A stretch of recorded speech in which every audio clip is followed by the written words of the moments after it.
I have to correct you. I was the Utah Entrepreneur of the Year in 2000.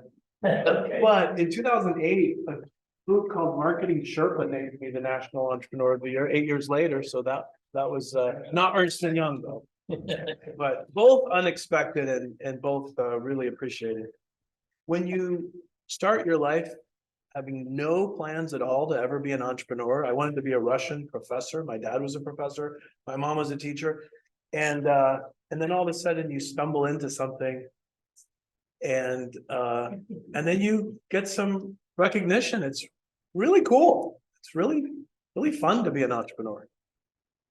I like it a lot.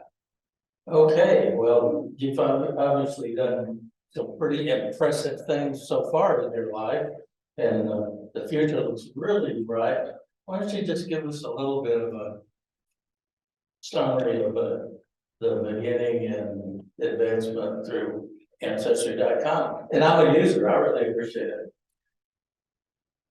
I would say that I'm a totally accidental entrepreneur, but I heard a president of a university give a talk in 1988. I loved reading and learning, and grade school, middle school, elementary school, every subject I loved. I just love learning. I don't know how microphones work. They're trying to fight over which transmitter. They're trying to set me up so I can answer what's your most embarrassing moment question in the future. Okay. I could shout and just tell everybody. So my mom was a teacher, my dad was a professor, and I loved every moment in school, and every class I took in college, I wanted to major in that subject. I never took a business class, and I never took a technology class. I liked liberal arts, humanities, history, took economics, loved it. But I think the thing that defines me most is I love learning. And I heard a talk in 1988 by a president of our university who basically described that libraries and universities are gathering places for all knowledge. And I started a master's degree in library science. I'm like, I want to learn about libraries because all knowledge is in libraries. So I better like understand, classifying of books and all fields of human knowledge.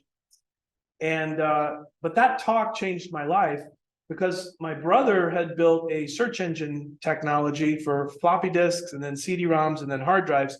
It was like a Google search engine, but it worked on your own computer with electronic texts. And I realized that all the world's best books in every field of knowledge could be put at your fingertips if they were digitized and indexed, and CD-ROMs could hold 1,000 books. So I started out as a CD-ROM publisher in 1990. I started my first company, and the mission was to put all the world's best books in every field of knowledge on CD-ROM so that schools and homes and libraries and workplaces could have access to all knowledge. And of course, that was years before the internet was born. And when the internet was born, I realized my business is going to die. Like, wait, no one's going to buy a CD-ROM product anymore. I mean, I've seen cassette tapes or 8-track, there's just technologies that disappear over time. And I'm like, CD-ROM is going to disappear very soon. The hardest part of the CD-ROM publishing business was licensing rights from authors and publishers. There's this kind of horrible thing called copyright. And we couldn't just go out and put all the world's best books on CD-ROM without permission and without licensing and royalties, and all that stuff was hard. I went to an internet conference in 1995 called the Internet Developers 2 Conference. And two light bulbs turned on. One was I could start an internet company and skip CD-ROM. And then I could put all the world's birth, marriage, and death records, all the genealogy content in the world online for free or without permission. Because genealogy content is in the public domain, it's not copyrighted. That was how Ancestry was born. By 96, we launched it. And within a year, we had 1 million monthly visitors. And within 3 years, we're ready to go public at $1 billion valuation. And then that fell apart. I was telling Jamie that nothing we had hoped for actually happened for about 9 more years. The dot-com bubble burst in April of 2000, and it was a disaster for Ancestry.com. So it was a challenging few years, but that's kind of my story in getting started as an entrepreneur. Well, that's kind of the story of a lot of entrepreneurs. You are by yourself out there. So you had this method of putting all of this data together and available to the public, and obviously making some money out of that. So now though, let's switch gears and talk about where we're going from that. So you have a company named SOAR, which is basically a platform. Tell us a little bit about SOAR, where the concept came from, and what that platform is capable of doing. I would say that there's a commonality between Ancestry.com and what SOAR is aiming to do that is probably not evident on the face of it, but when I explain it, I think you'll understand what I mean by that. It turns out that our personal identities as human beings is probably shaped more by our family and our family experience and our family stories than almost anything else in our life. And all of us is part of a human family with 8 billion people on Earth, but each of us has parents and grandparents and great-grandparents going back hundreds of years. You have millions of ancestors. And so there's this incredible chain that we're all part of the historical family tree. But most young people don't know past one generation or two. And a study out of Emory University in 2000, 2001 showed that the #1 predictor of resilience in children is how much they know about their family's stories. And not just one generation, but aunts, uncles, cousins, grandparents, great-grandparents. The more knowledge you have of your family stories, the more resilient you are in face of obstacles in your own life. So Ancestry.com changes people's view of themselves. It changes their identity because now they have connections to family and family stories that give them strength. Now, every family narrative, you probably have immigrants who came here and they had nothing and then they built something, and that's a ascending narrative where you're proud of accomplishments of your great-great-great-grandparents. Then there's the descending narrative where during the Great Depression, the farm dried up and you lost everything, and that's a descending family narrative. And there's always those narratives too. People got sick, they died, there was suffering and pain. But the psychologists say that all family narratives are really oscillating narratives. Ups and downs, highs and lows, good times, bad times, successes, failures. And when a child gets a sense that their family has an oscillating narrative, that whenever something goes wrong in their life, it's like, okay, well, we can bounce back from that. So that's the really, I didn't know any of this until like 2013, when the New York Times published an article about the Emory research at Emory University. But it really made sense to me that family history is critical, as an critical ingredient for humans to have resilience and to have motivation to succeed despite obstacles. SOAR is premised on the work of Dr. Don Clifton, I think the greatest psychologist in the 20th century. For 50 years, Don Clifton, who was from Nebraska, did not study what's wrong with people. He didn't look at the DSM handbook, which has like 1,000 things or 10,000 things that could be wrong. Like, I'm going to categorize you with this phobia and this neuroses and this personality disorder. And there's all kinds of things wrong with all of us. Let's admit it. But rather than spending his lifetime studying what's wrong with people, he said, what if we focus on what's right with people instead of what's wrong with them? For 50 years, Don Clifton studied top performers in hundreds of roles and occupations and interviewed them for 90 minutes in structured interviews. And for 50 years, he and his staff interviewed over 250,000 successful people, listening for clues to their natural talents And Don called a talent a naturally recurring pattern of thinking, feeling, or behaving that can be productively applied.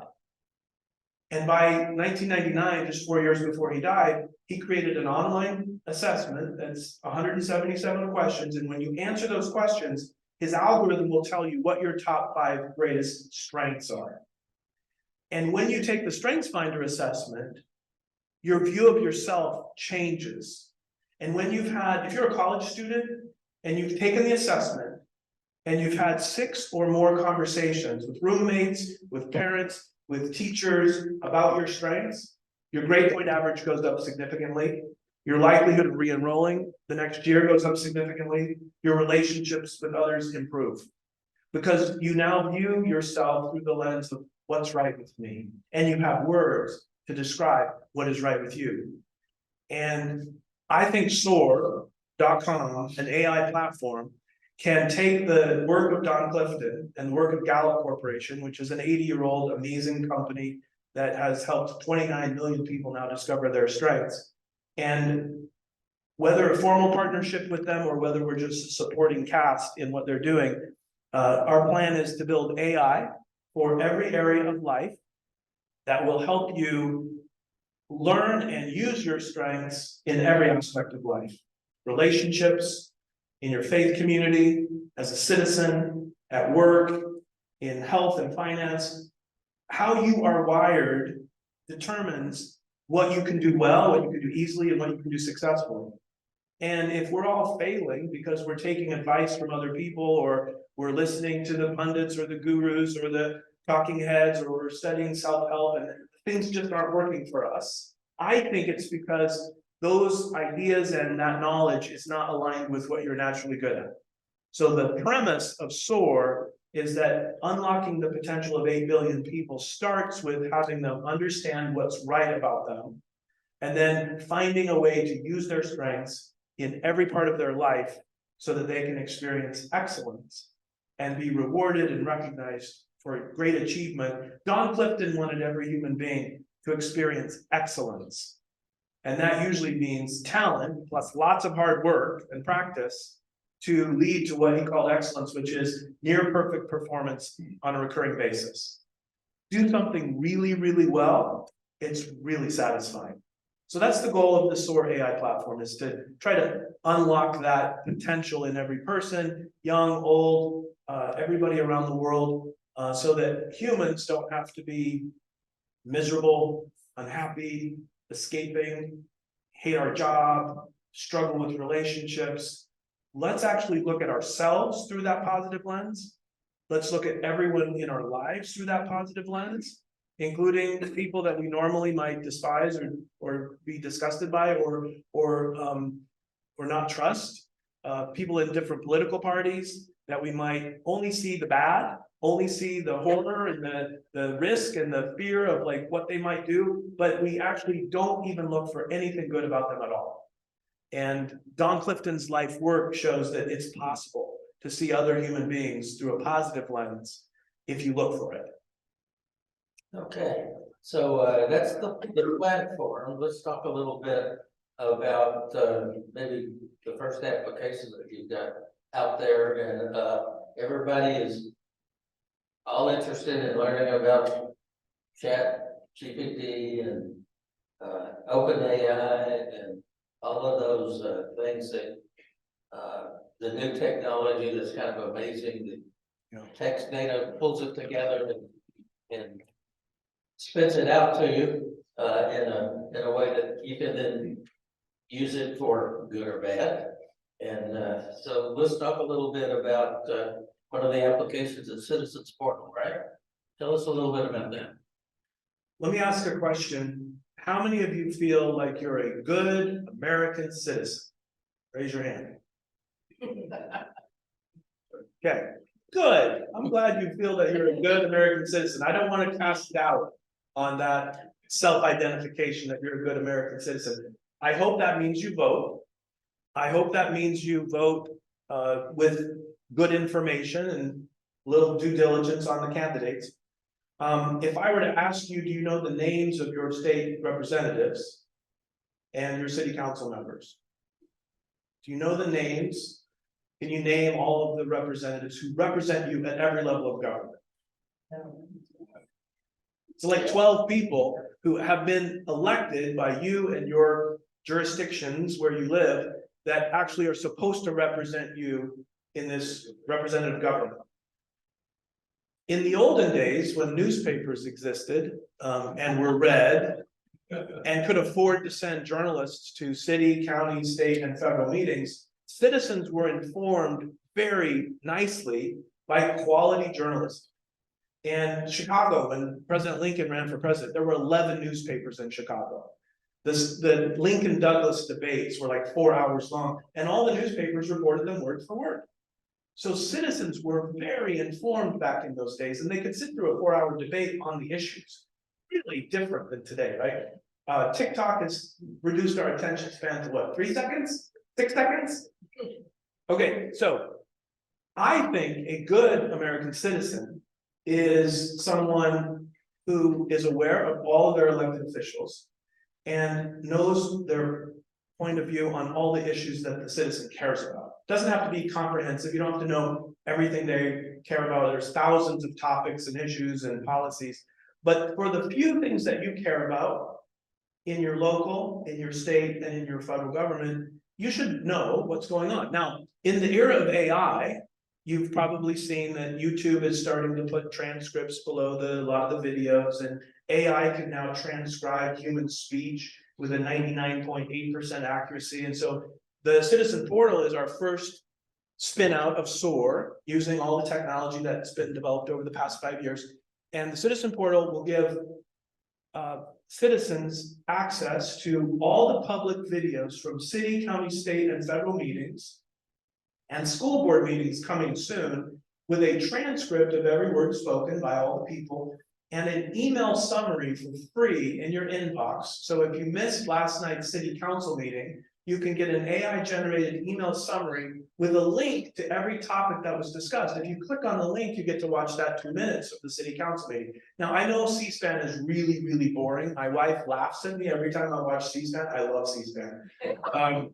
But city council meetings can be very, very boring unless they're talking about a zoning issue that affects your neighborhood, or a housing issue, or a school issue, or a bond, or raising taxes. All of a sudden, it's really important. Well, we don't have time to be engaged citizens, but with AI's assistance, we can all, at a glance, find out if anything we care about is being discussed at the city, county, state, or federal level. Now, we can't really make a big difference at the federal level. There's kind of a, it's tough.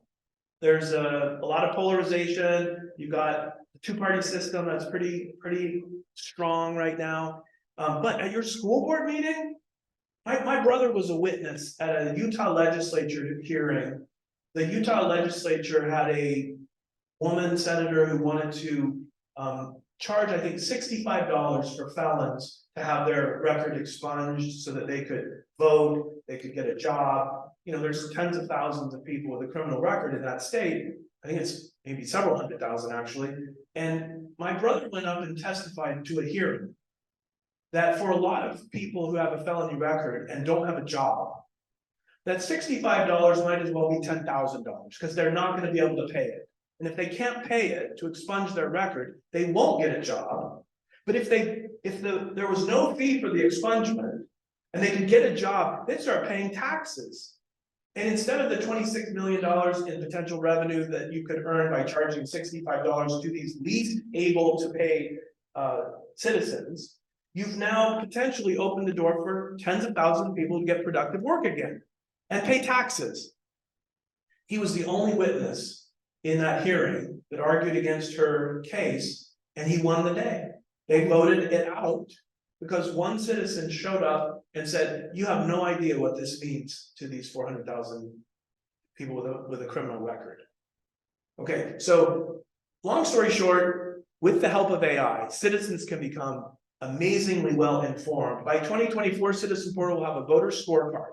You'll say, what issues do I care about locally? What issues do I care about in my state? And what issues do I care about at the federal level? And this AI will go and look at all the words spoken by the candidates for office in every one of those, and it will give you a personal scorecard of who matches your values the most what percentage do they master you, and links to clips where you can go see them talking publicly about the issue, whether you agree with them or not. We think 2024 will be the first election in decades where citizens will actually be informed when they walk into the polling booth.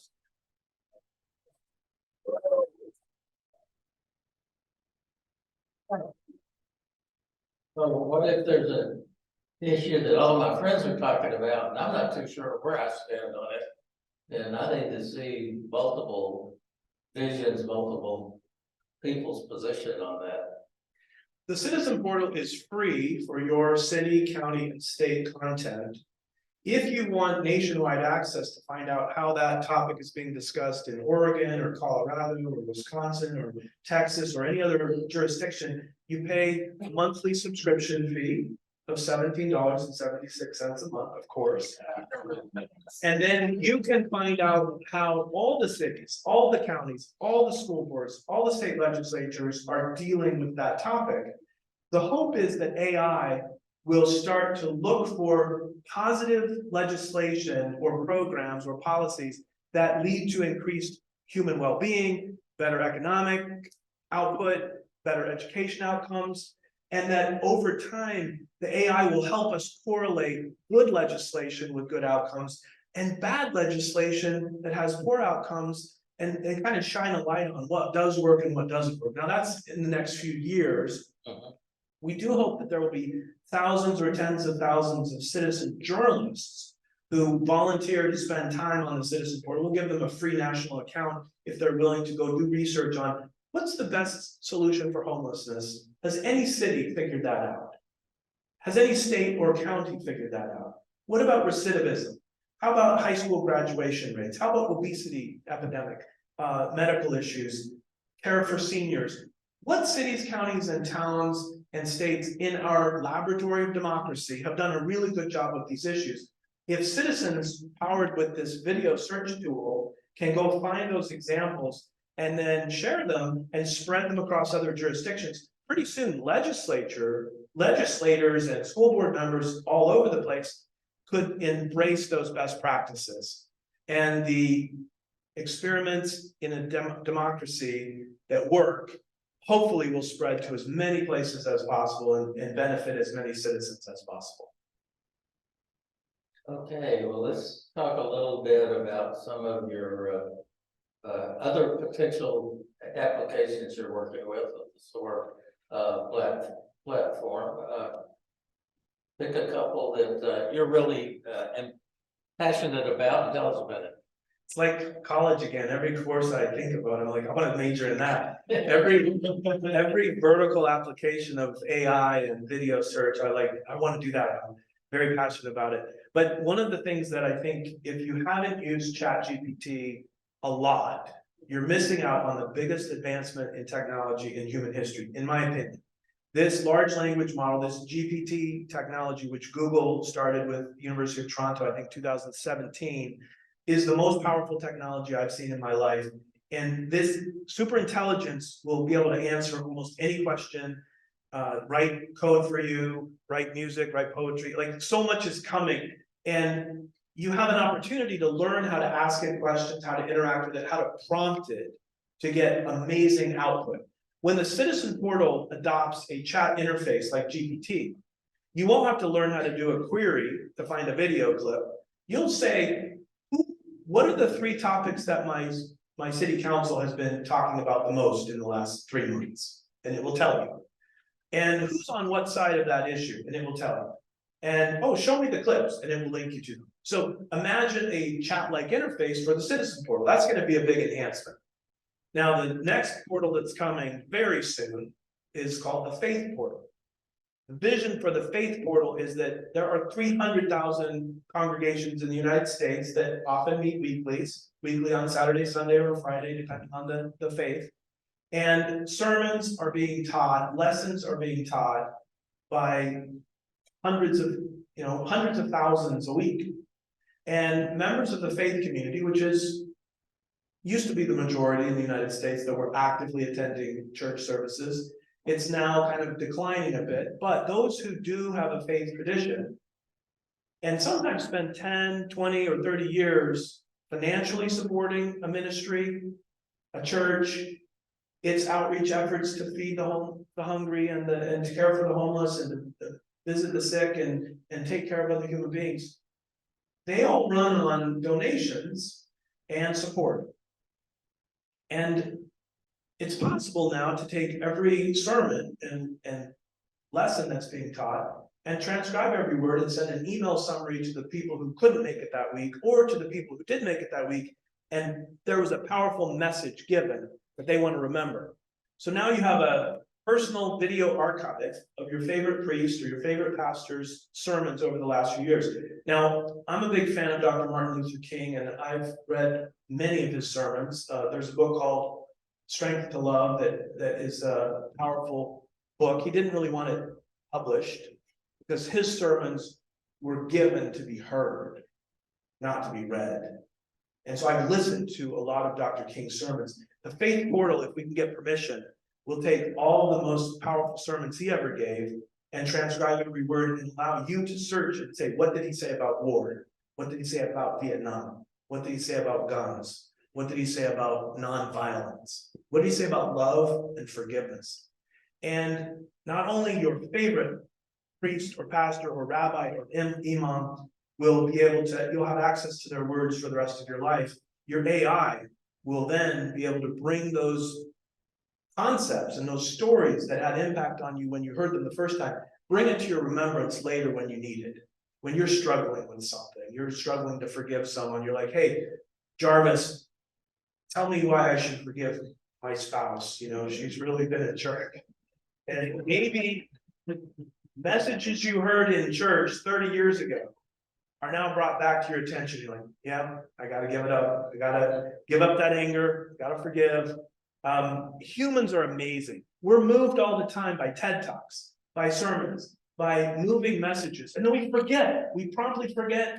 Our memories are really poor. If you've seen the forgetfulness curve that scientists have, it's like, you know what?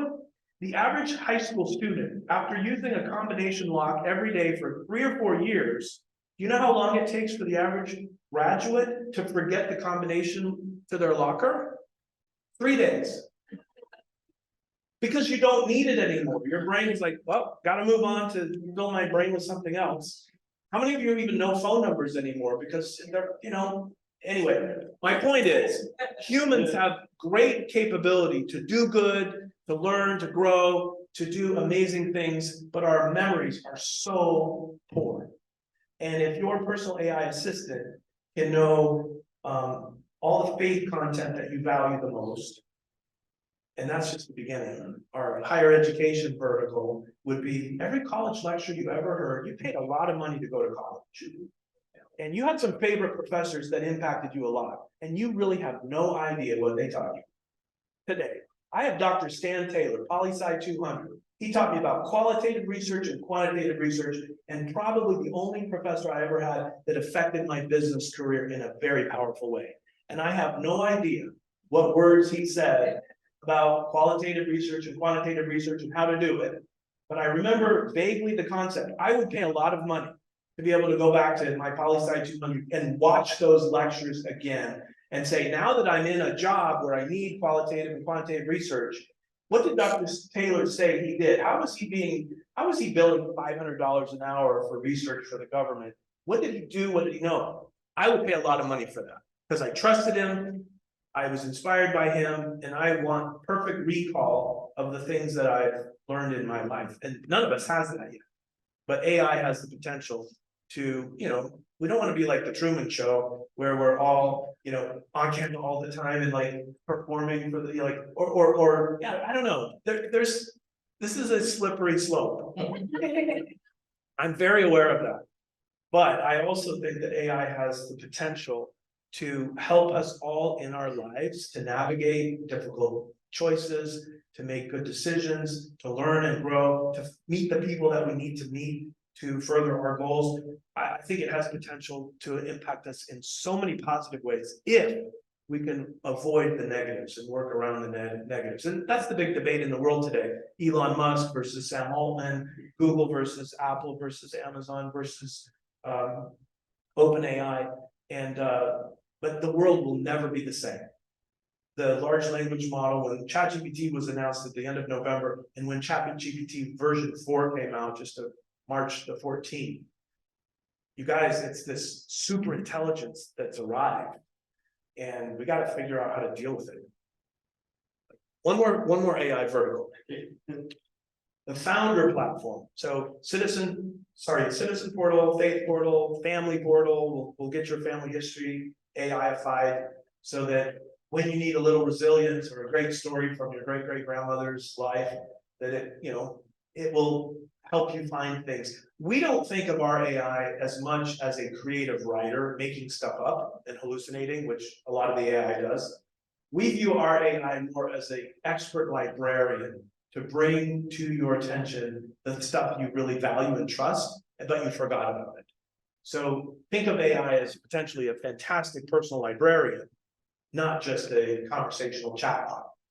But the founder portal, if you think about how hard it is to be a founder, first of all, you have to decide you're going to try to start a business. It's really hard. You don't know what you don't know. I made so many mistakes in my first 5 years and a lot more in the 25 years since then. But those early mistakes can be fatal. And so the failure rate of startups, I don't know what the real number is. It might be 10% success rate, might be 50% success rate. I really don't know, but I know the failure rate is really high. The ability to raise investor dollars it's really hard to get to the point where you can pitch investors and successfully raise money and then grow a business that becomes way more than just a lifestyle company. You start hiring lots of people, you start scaling, like Aptitude, what a great story. 100 plus employees now, thousands of school districts that are using it, very, very cool. And that journey was hard. And AI won't make this entrepreneur journey easy, but if it knows what your personal strengths are and what your goals are, that AI could guide you. Let's say there's 400 steps or 400 moments where you have to do something for the first time that you've never done before until you exit the company, sell it, harvest, have a liquidity event or an end to that business.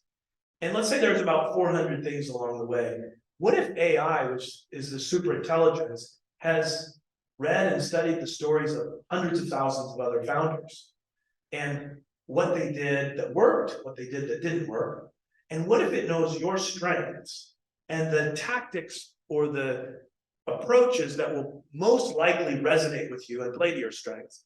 And it can organize that knowledge and bring you the information, or at least the options, at every step of those 400 that are most likely to lead to a good outcome. It won't solve all your problems, it won't make your decisions for you, but it could be a powerful advisor to help you on your entrepreneurial journey. If you could double the success rate for startups throughout the United States, the economic growth would be spectacular. The job creation, the wage growth, everybody would be better off if more founders succeeded more quickly and could grow and build prosperous businesses. As you know, what happens when you work for 20 years, building a company, having employees, they get stock, they get wages, and it's a game changer. One company at a time, and that means one founder at a time or one team of founders at a time. I think AI has the potential to deeply impact the success ratio. Absolutely, that's going to be something. And by the way, we already have told him that Venture Center wants to be a beta tester of that, and I look forward to the future, folks, because all we got to do is say, where do we sign? We're ready. I mean, Jamie was telling me if some of these GPT tools were available when she was running her startups, and same with me. I'm like, if you just ask it, like I've had employees say, I'm doing internet marketing for the first time, Paul, what should I do about this? I'm like, have you asked GPT yet? Because I was doing really good internet marketing about 20 years ago, but GPT's been trained by hundreds of thousands of internet marketers, every blog post, every article. Like first ask it, and then tell me what it tells you, and I'll give you my opinion. But I think we're all going to have this amazing resource. I told Jamie, pay the $20 a month for GPT Plus, because it's 100 times better than ChatGPT's free version. That's how fast these things are improving, lightning fast. And I bet in a year, we won't even recognize, like it's, you guys, it's kind of crazy. It's really surreal. The more closely you look at this, I was thinking about the 8 billion people on earth, there's a lot of people that are living on less than $1 a day. They have almost no access to education, books, learning. If a device showed up in their village or in their hands, and it has a GPT interface, and they start curiously asking it questions in whatever language they speak, there's like 1,700 languages that don't have a written version. There's 7,100 languages in the world. 1,700 don't even have writing. So they have an oral culture only. But imagine if the GPT gets to the point where it speech recognizes and then answers in your own language. All of a sudden, what will happen to humans around the world when they have a super intelligence that they can talk to at free or low cost at any time? What will they do? I watched this amazing documentary film about a young man from Malawi in 2018. I think it was called The Boy Who Harnessed the Wind. And he built a windmill in a drought-stricken area of Malawi where all the farmers were just losing everything. He found a book on electronics and batteries and wind power, and he built a very large windmill that worked and pumped water from the ground, and his family's crops were saved. Like, it was miraculous. He ended up coming to the US for a scholarship at a university. But like, okay, amazing story. I was very moved by that. Now times that by infinity in terms of access to knowledge, not just one book, but 1 trillion words that this GPT has been trained on, or 10 trillion words. It pretty much knows everything. So what will happen to humanity when all knowledge is sitting at your fingertips? Like, I hope it's good. I hope we can all figure out ways to use it for good and not use it to just get rich at the expense of others, or to harm or punish or surveil. There's a big brother problem that we have to deal with the government, corporate surveillance that we have to deal with AI. I think we're going to need a big dose of humility and goodness and wisdom for us as a human family to navigate this tectonic shift to superintelligence. That we want it, it's really a challenging time. Well, we want to save some time for a video and some questions here for a minute, but a couple of, for really short answers here. So you've obviously, you're an entrepreneur, you got a new startup company, you've been raising money, right? So, I think you're in 2 phases. You got one you're about to finish on, and next one's gonna be a crowdfunding phase. So give us a little short piece on both of those. The citizen portal, we're raising a couple 100,000 more in the next couple weeks, but then we are testing the waters. I have to say that the SEC requires me to say that we're testing the waters on a crowdfunding campaign. And the SEC allows you to raise up to $5 million a year per company from non-accredited investors, which means any citizen in the United States who's interested in the citizen portal, in a couple weeks, will be able to go to a page and decide how much they want to invest, and they become an owner in this citizen portal. And so, yeah, that's coming very soon. I think that crowdfunding, which was a bipartisan legislation in 2012 under the American Jobs Act, and the SEC finalized the rules for crowdfunding in 2016, is the biggest game changer for startup financing in history. And if you're not aware of crowdfunding as an option to raise money for your company, there's Kickstarter and Indiegogo, which allow you to sell your products early and raise money from customers. But equity crowdfunding has only been legal for 7 years. And they raised the limit from 1 million a year to 5 million a year about 18 months ago. And that means you can get venture capital, but it's hard. But crowdfunding is a new alternative way to fund your growth. So yeah, we're planning to do 12 spin-outs of SOAR, these verticals that I mentioned and quite a few others. And then each one will do some seed funding, and then some crowdfunding, and then probably a Series A, and then an IPO at some point. So we're hoping to be a unicorn that births 12 baby unicorns. Pretty cool. If it's even possible, we'll see.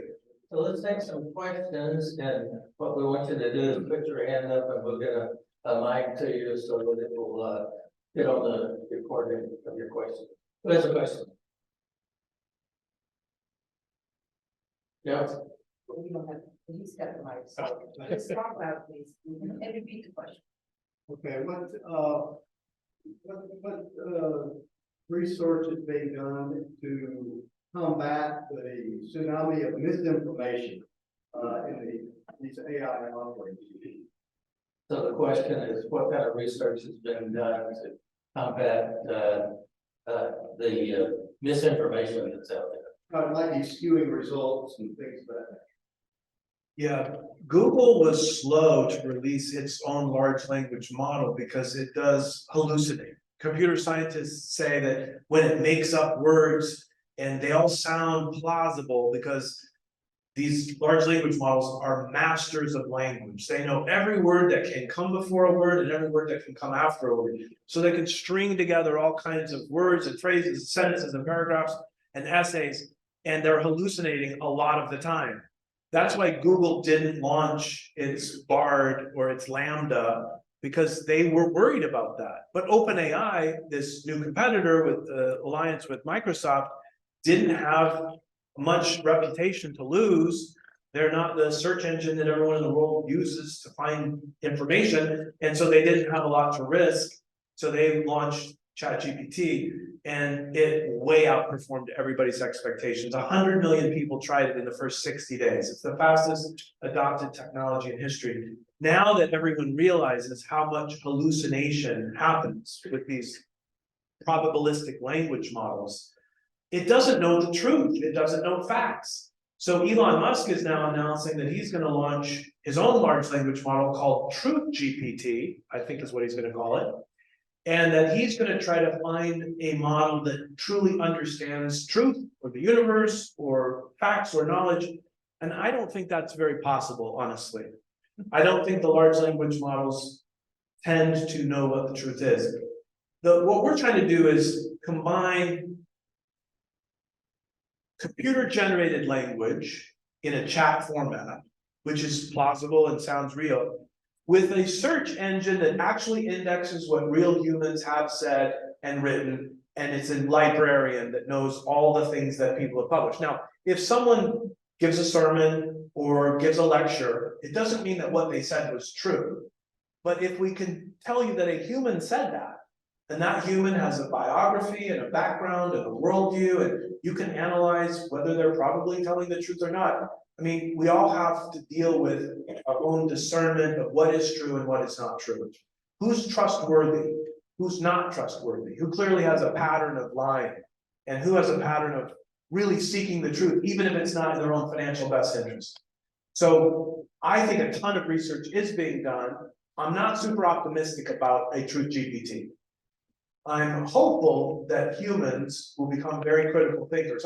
I spoke to a humanities class at a university 6 years ago when deep fakes were just starting to emerge. Video and audio that sounded real. It looks like this is really President Obama, but it wasn't. It was a deep fake. And now deep fakes are going to be so easy to generate. Anyone will be able to create anybody saying anything and it will seem real. And what I told the humanities students in 2016 or 17 was, you better read a lot of books written by a lot of expert people, because if a deep fake comes up, but you've read that person's writings, you'll have a good sense that, oh, I don't think that person would say that thing, because I've read what they've written and published, which has been through an editorial process. So I actually think that books will become more important for giving us context than they've ever been before. Now, the sad reality is that people are reading less books than they've ever read before, except in China and India, where the number of books per year per person is going up. So I'm a little nervous that TikTok and Snapchat and video binge watching has kind of taken over our brains, and that makes us very vulnerable to deep fakes and to online video that isn't true. Now, I do think the blockchain will allow us to take public meetings, lectures, sermons, and timestamp them and put them on a blockchain, so that there could be some verification that that really happened. It wasn't a deep fake that came out 2 months after the event. So I think there will be some possible ways to deal with it, but I think each of us is gonna have to dig deep and find the truth on our own, and then be able to figure out what we think is real and what we think is not. I mean, it's big challenge. Good question. I've got one. I wanted to ask you is you could set your own personal profile if you could establish it. Well, one of the things I want mine to have it is, you know, I want to hear the truth. I think you just answered that question. That it's not so easy. We know what it is. But what's the key? What you just described from falling into the same category that we're in now, where people tend to listen to what they want to hear because they think they agree with it, and they don't want to listen to what they don't agree with it. And so we polarize society, and we certainly in politics maybe most clearly. But what's to keep what you described from being really nothing other than a very elaborate and nice way to say things that I already agree with? Great question. I hope this answer is a good answer, because I've wrestled with that problem for years. The business model of the trillion-dollar companies, a lot of them is advertising. So they're selling our attention to advertisers, which means that the highest bidder gets to put the news clip or the article or the search results. The highest bidder gets to buy our attention. So the companies need to collect a ton of data about us. What we'll click on, what we'll watch, what we'll buy. They want our entire history of economic spending. And that's because their customer is the advertiser. We're the product that they're selling. Advertising business models tend to lead to that. We do not believe in an advertising business model where we're auctioning off your time and attention to our highest bidder. We believe in a subscription model where you pay a modest monthly fee to get access to the content that's designed to serve you, to provide you answers and outcomes that will make your life better.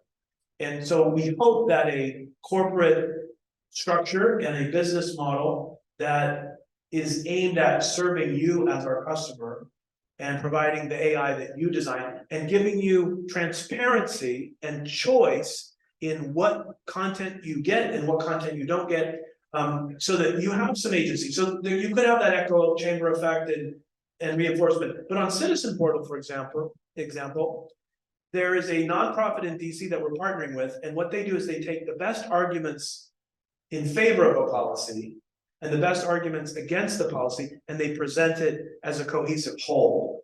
And so every issue that's being debated across the country in different localities, there will be pages on Citizen Portal that will try to find the most articulate spokesperson in favor and the most articulate against, and hopefully show you there are two ways of thinking about it. The feed model, the news feed model like TikTok and Facebook are designed to be addictive, and they want to reinforce what you already believe.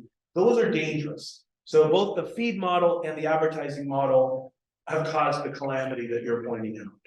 I hope that there's a path forward that's not going to go down that same dark path.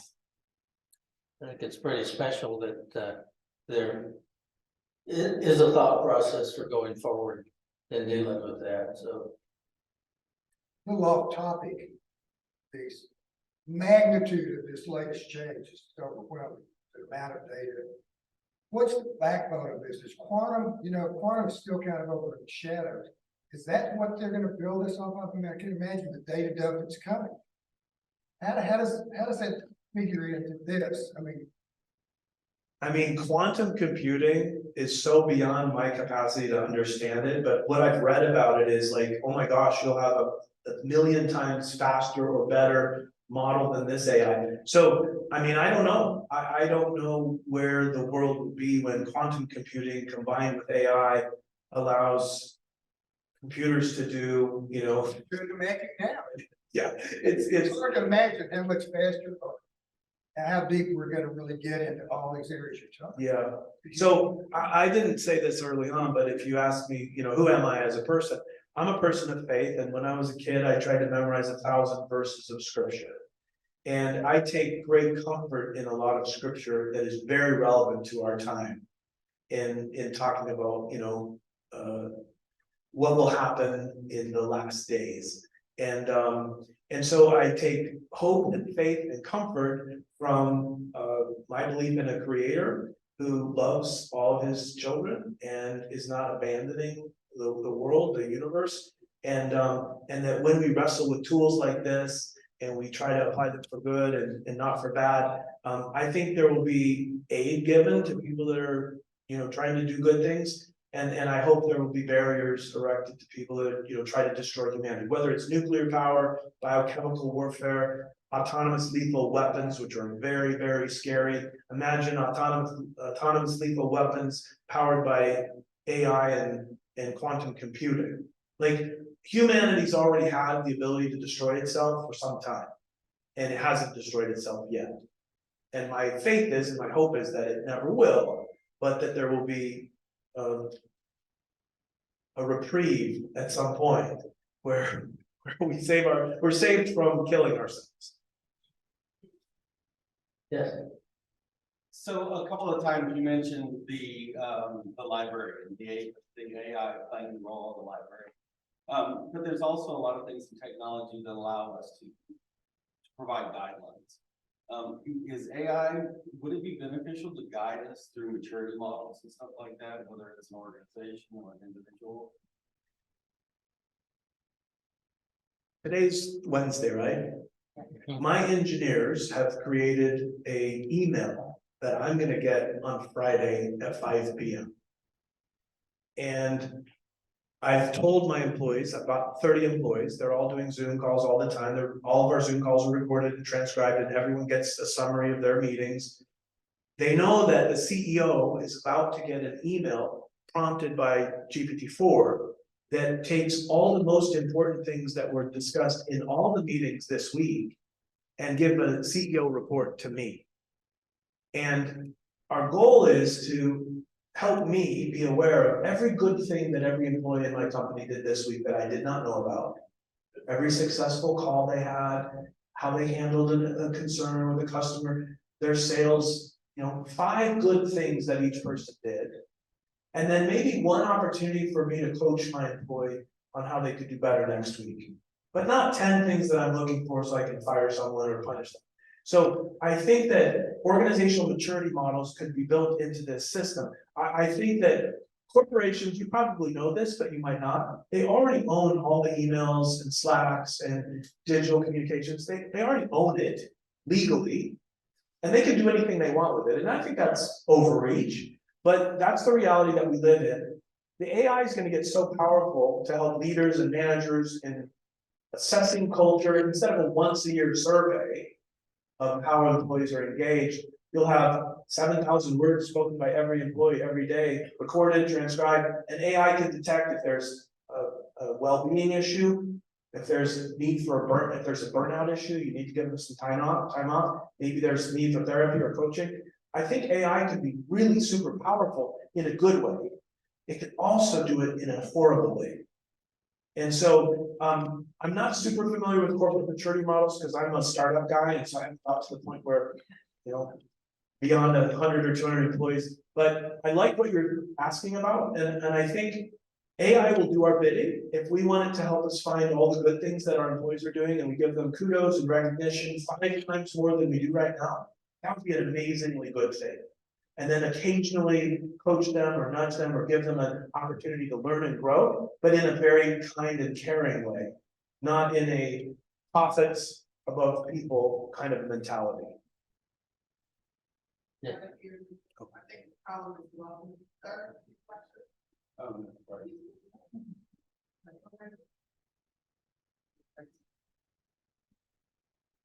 So the latest TikTok trend is people are using deepfakes to have their favorite artists sing other songs that that artist has never sung before. And so I know we're afraid of deepfakes in general because we don't like what's fake, but in your opinion, sir, you have a really creative mind. In what ways do you think we're going to use deepfakes as a tool in the future? So Drake I saw TikTok with Drake singing a song that he never sang, right? That's one of them. So there will be lots of litigation and lots of legislation that will respond to this crazy outburst of creativity, deep fakes, etc. And I don't know where it will end, but I think lawsuits will possibly reward the artists who are being deep faked. Because who's making money on that? TikTok's advertising revenue is skyrocketing. TikTok and Facebook, they make so many tens of billions of dollars from ad revenue. So they love putting these creative tools in the hands of everyone, and they give no reward to the artists being faked. Now, there could be a lawsuit that gives the artists a lot of money, or there could be legislation that says, okay, deepfakes are okay, but you have to label them, and you have to reward the voice or the face, and you have to just make it fair. And maybe there has to be opt-in from the artist who says, yeah, of course I want to be deepfaked, I want my voice to be everywhere. So I just think when you steal from people without permission, which is what the large language models have done in the first place, OpenAI won't disclose what their training data set is for their GPT-4.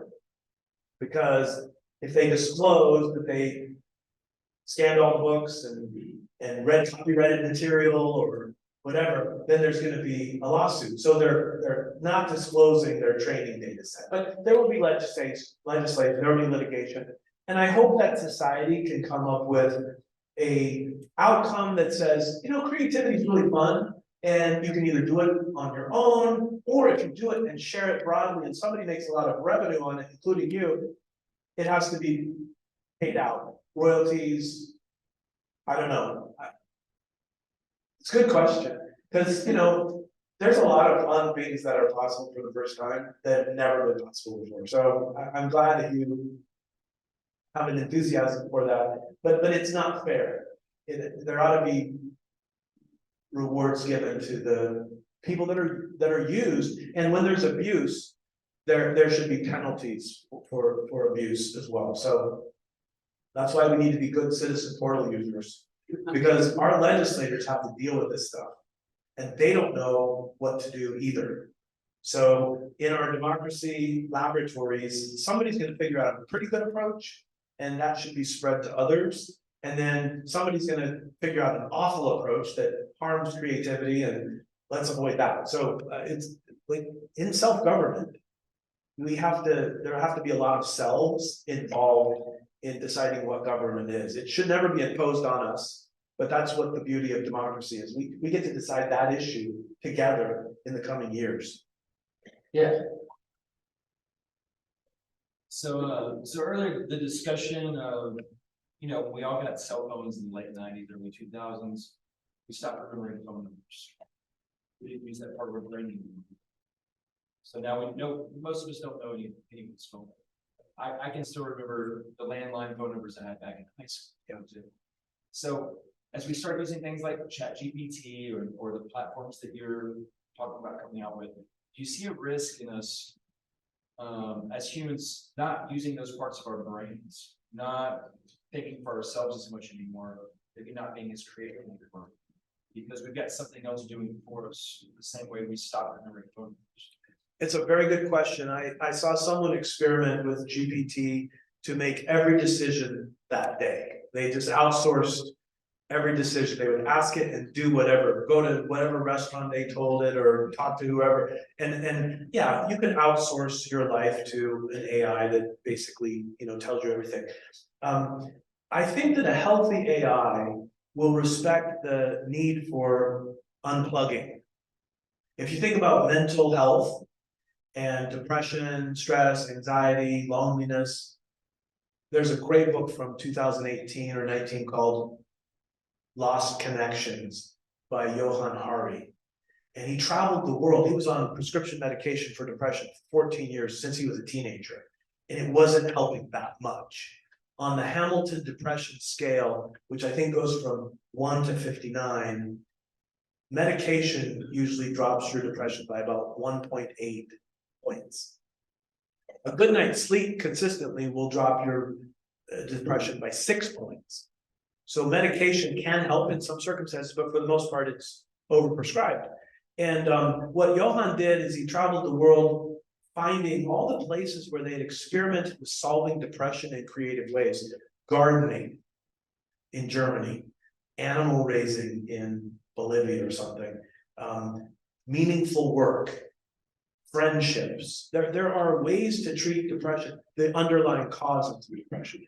So the only good AI in my worldview will be an AI that understands human flourishing, all the aspects of well-being that a fully a joyful, fulfilled human has. I've counted 21 elements of human flourishing from my research on psychology, religion, and science.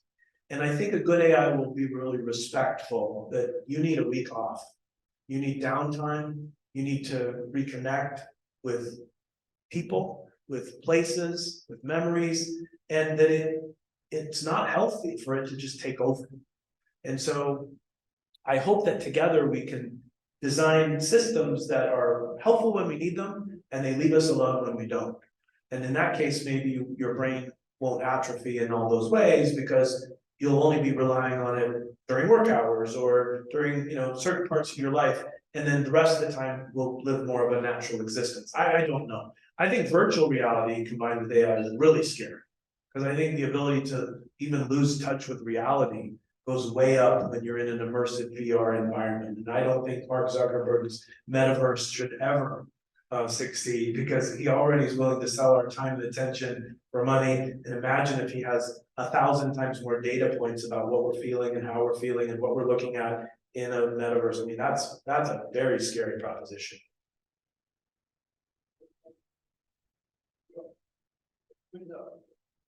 Well, yeah, you've mentioned humanities a couple of times. And I've got a 20-something kid at home, they go to lunch, and I'm literally paying him to study Chat different systems in hopes that maybe that launches. What do you think is the best path for someone who's younger right now to study that is going to prepare them to leverage all of the tools and things that are coming down?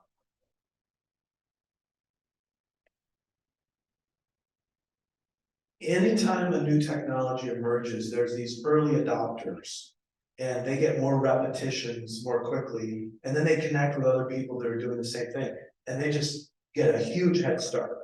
So what you have him doing is big, but if you go to San Francisco right now, which is right now the AI capital of the world, they're having meetups 3 or 4 times a day that are AI meetups that thousands of people are going to and comparing notes.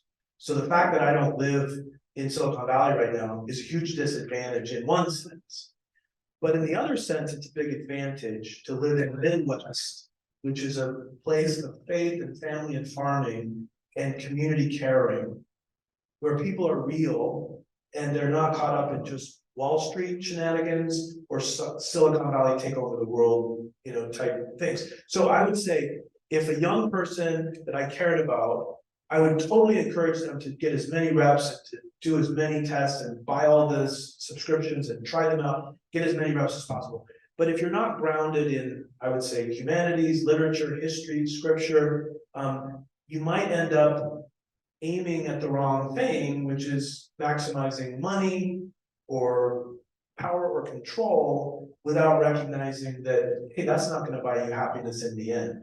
I've often thought, hypothetically, if you could invent a medicine that every person in the world would take to stay alive 5 or 10 years longer, would you patent that and become a trillionaire? How would that make your life end up? Jonas Salk, who created the polio vaccine, did not want a patent on it. And millions of people's lives were saved because he just basically said, I'm not going to patent that. And so I think fundamentally corporations are now worth trillions of dollars. And people are saying that Jeff Bezos might be a trillionaire in the next 10 or 15 years. And I think that's obscene. I don't think corporations should ever be allowed to get that big and that powerful. And so I think anytime we're trying to do business or ventures, I think being grounded with family and faith or community or values you've got to get enough dose of that. And I don't know if he likes to read or if he has read literature or history, but the world's great writers, the world's great artists, poets, the whatever content that helps him experience humanity through the eyes of so many other people. My daughter's a creative writer. She's an award-winning author of books for middle-aged readers. And one time she said, I'm gonna read 100 books written by foreign authors from different countries over the next couple of years. And she started down that list. So she read someone from Iran and from someone from Syria and Turkey. And now her books are being published in 8 languages. But I just think we need to like be human before we become successful business or technology people or whatever profession. Try to be more human than we are right now in a fast-paced and ever-changing world. Question? Kind of follow-up question to that. If a person have an idea now and then he thinks A is going to really support that to help everything, where he should start with A. So that's my question. The fact is you have a good ecosystem here, and James and others have been working for decades to enable this to be a founder-friendly, angel investor, venture capital-friendly area. So getting started with an incubator or an accelerator, going to the idea competition is a good place to start. But also ask the AI what you should do day by day by day. I've never done a garden myself, and I have 22 acres now, and I want to have a garden and some fruit trees. So I did a prompt for GPT. I said, I live in Missouri in this zip code, and I'm trying to raise human food. What seeds should I buy? Give me a week by week plan for the next 6 months. And since I know nothing about living in the country, tell me the tools, the implements, the timing, like everything I need to know. And in about 5 minutes, I had a 6-month plan week by week. It was amazing. And I showed it to, and it even showed me the fruit trees that do best in our climate. It knew my soil. It had the USDA, FDA designation of my climate, my soil, and it was amazing. I showed it to a local farmer and he said, oh, that's like a B+. That was pretty good. So I think don't neglect the tool that can help you day by day, week by week. It doesn't know all the people you need to meet with yet. LinkedIn's, since Microsoft owns LinkedIn, imagine when ChatGPT knows all the people on LinkedIn, the 900 million people. And you say, who are the 10 people that I should call who would be most likely to support my venture or be my first customers? And it's like, out of the 900 million, the AI thinks these are the top 10. I mean, crazy, amazing possibilities like that are coming. But in the meantime, get connected to the ecosystem here. I would start there and then use the AI to guide you along the way. Yes. So I love hearing about how you want to use AI in this positive way that right? How do you think AI can impact the farm business? K through 12? Some schools are banning it. Other schools are embracing it and encouraging kids to be creative and use it. So it'll be different. There will be tests one way or the other. I believed when I first tested it, my daughter's a freshman in college, and I was teasingly saying, hey, are you writing any research papers or essays? She says, yeah, I'm writing a paper right now. And so I went into the other room and I prompted it, and it wrote a 3-page essay for her. And I said, what do you think of this essay? And she was shocked. And then she says, I'm not going to tell my roommates about this because they'll probably use it. And she didn't want to use it, but when it first came out, I started thinking about, the 2 greatest universities in the world, according to all the rankings, Oxford and Cambridge. You know how many tests they do during someone's undergraduate years? They don't test. They do an oral examination at the end of the 4 years. And what that means is you have to remember what you learned in all 4 years of coursework. What I learned to do was ace tests by cramming, and then I quickly forgot everything because it was not in my short-term memory. If I'd gone to Oxford or Cambridge, I bet my ability to synthesize 4 years of great education and weekly mentoring visits and tons of writing and feedback on my writing. I hope that K through 12 and college education gets to the point where we put personal one-on-one time with students to not only assess what they know, but also to give them feedback on an ongoing basis. Oxford and Cambridge, I'm like, how come nobody else in the world has done that model? They're like 700-year-old universities. And I was there recently at Oxford, and someone told me they're starting to test more during the 4 years. I'm like, wait, you guys, everything I've thought, everything I'm saying, maybe it's changing. And they were all talking about GPT and how it's going to affect them. So I actually don't know the answer. My nephew is the CEO of ISTE, the International Society for Technology and Education. He's at ASU GSV in San Diego this week. But ISTE, if you're familiar with it, they have hundreds of thousands of teachers all over the world that are trying to figure out how to use technology in education in good, healthy ways. Not as a babysitter, not as an excuse for the teacher not to have to pay attention to the students, and not as a, just entertainment. But I think the answers or the possible answers will emerge in the coming months. And I bet ISTE's annual events will probably have hundreds of speakers talking about this in the coming months, because this is a major issue for K through 12 and higher ed. So great question, not a good answer, but I'd pay attention to ISTE. I think they're going to be really helping find good ways to do that. I think we have time for one more question. I have the same question about K through 12 education. So the other thing I'm wondering is, we talked a little bit before about objectivity and impartiality with respect to certain careers. So if you're like looking at a real estate appraiser or an artist, somebody it can't be nailed down into a machine learning situation because that human objectivity is required. How do you see this lining with those kind of careers and enhancing them as opposed to replacing the human element of them? I think you'll be surprised. I think all of us will be surprised how many human jobs will be displaced by the AI, and especially with android robots that have human walking and moving and picking up. And I think there's just a lot of autonomous droids or androids that will have GPT capabilities.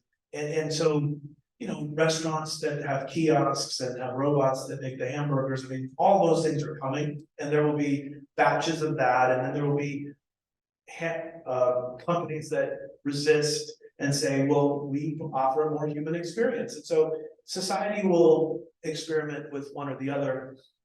The most fascinating dystopian novel I've ever read about human jobs all being replaced by machines is Kurt Vonnegut's first novel, 1952. It's called Player Piano.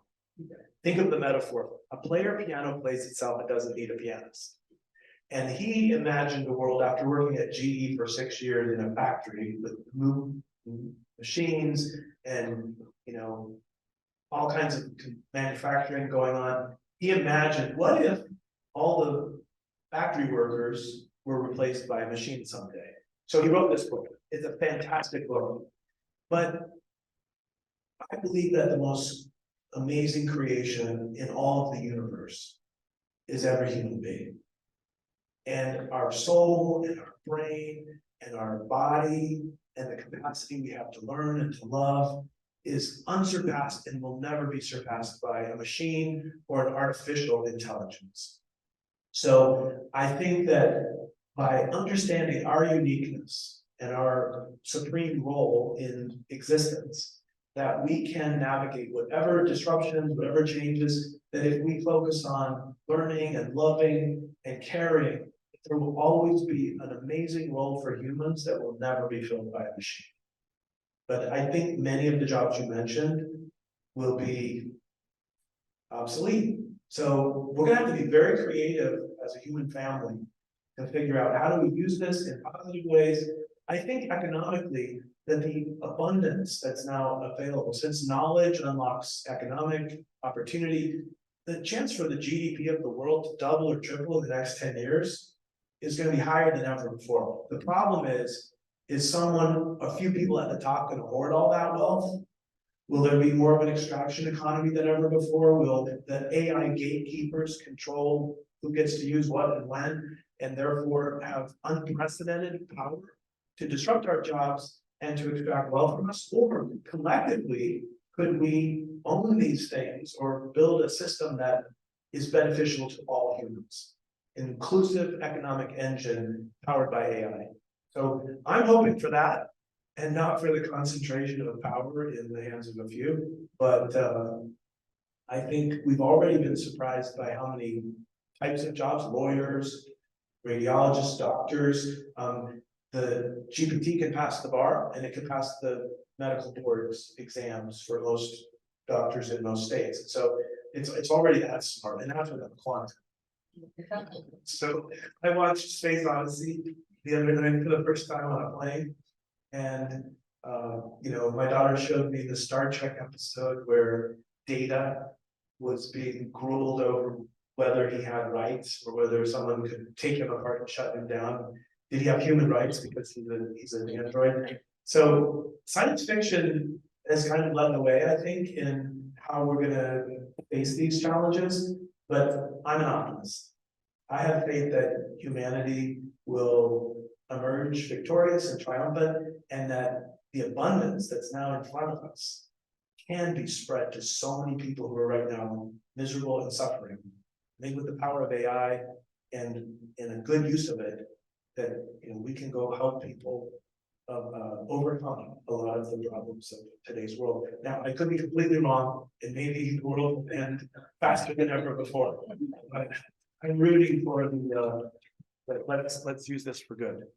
But think if we apply all of that we were just talking about, and we only need humans to work 20 hours a week, and they can spend that rest of that time with better interactions and improving the world in general. So, Paul, thank you so much. It's been very enjoyable and enlightening, made us all think, and we wish you the very best on the future with SOAR and all of the sub pieces there.